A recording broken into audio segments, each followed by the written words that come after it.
হাত দিও না। কি কাজের জন্য?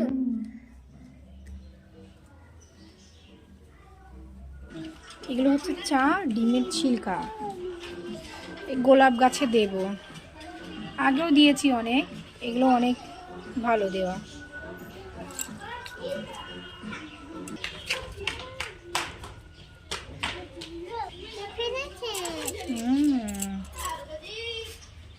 গাছের গোড়ায় দিয়ে দিই।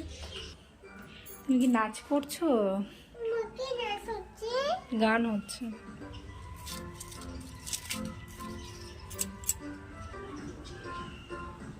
দুপুর গড়িয়ে যাচ্ছে। এটা এটা একটা বাঁশ গাছ, ঘরে লাগানো। এখানেও আছে। এটা বেল ফুল গাছ। চলো আমরা নিচে যাই, একটা জিনিস দেখাবো। এই মহাশয় এসে হাজির, এ খাবার দিতে হবে।